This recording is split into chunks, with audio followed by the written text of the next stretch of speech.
India versus England test series हमें बहुत कुछ दिया। हाई स्कोरिंग इनिंग से लेकर के काफ़ी इंडिविजुअल ब्रिलियंस एंड काफ़ी सारे रिकॉर्ड्स टूटे हैं और इस सीरीज में हमने बहुत सारे बैंटर्स भी देखे हैं। बट ये बैंटर्स की अगर मैं बात करूँ तो आप सभी को याद होगा लॉर्ड्स में वो जैक क्रॉली का बैटिंग ना करने का ड्रामा। वो बैंटर ऐसा था कि स्टंप्स के जस्ट 5-10 मिनट पहले से जैक क्रॉली बैटिंग नहीं करना चाहते थे। वो कभी हैंड इंजरी का कंप्लेन करते थे या कुछ और। हम सभी को पता है कि वो मोमेंट बहुत हीटेड था क्योंकि शुभमन गिल उनके पास जाते हैं, कुछ वर्ड्स एक्सचेंज होते हैं जो हम सभी को पता है क्या बोला था उन्होंने। एग्जैक्टली 24 घंटे बाद आकाशदीप यही करते हैं। वो as a night watchman batting करने जाते हैं एंड वो ऐसे ही टाइम स्टॉल करते हैं स्टंप्स के 5-10 मिनट पहले ही। सारे प्लेयर्स को पता है कि वो क्या कर रहे हैं, सभी हंसते हैं बट कोई कुछ कहता नहीं है। तो ये एग्जैक्टली क्या है? तो ये गेम का एक बहुत ही बड़ा ग्रे एरिया कहा जाता है इसे, जिसे कहते हैं गेम्समैनशिप। गेम्समैनशिप कोई क्रिकेट के रूल बुक में लिखा हुआ नहीं है क्योंकि ये इस तरीके से किया जाता है कि कोई आप रूल भी नहीं तोड़ते और किसी का नुकसान भी नहीं होता है। तो गेम्समैनशिप अगर मैं बताऊं तो स्पोर्ट्समैनशिप का एक ट्वीक्ड वर्जन है।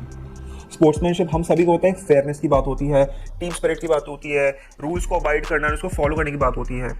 बट गेम्समैनशिप होता है कि आप रूल्स के ही दायरे में हो बट आप उसको इस तरीके से ट्वीक करते हो कि आप रूल्स तोड़ते भी नहीं हो। बेसिकली आप लूप होल अपॉर्चुनिटी खोजते हो एंड आप उसको एक्सप्लॉइट करते हो इस तरीके से कि आपका फायदा होता है बट ओवरऑल गेम या टीम इम्पैक्ट नहीं होती कि कोई भी।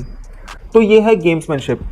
आप सभी का याद होगा 2024 वर्ल्ड कप फाइनल T20 का, जिसमें साउथ अफ्रीका को 30 बॉल्स में 30 रन चाहिए होते हैं टाइटल जीतने के लिए। बट अचानक से ऋषभ पंत फील्ड पे लेट जाते हैं और उनको इंजरी हो जाती है नी में। उस वजह से 5-7 मिनट का एक गैप क्रिएट होता है और जैसे ही मैच रिज्यूम होता है साउथ अफ्रीका जो कमांडिंग पोजीशन में रहती है वो मैच नहीं जीत पाती है। तो एक स्ट्रैटेजिक डिसरप्शन हमें पता चलता है बाद में कि ऋषभ पंत को इंजरी हुआ ही नहीं था। बस इस तरीके से उन्होंने टाइम को स्टॉल किया, यानी गैप क्रिएट किया ताकि इंडिया रीस्ट्रैटेजाइज कर पाए एंड फिर वो मैच जीत जाती है।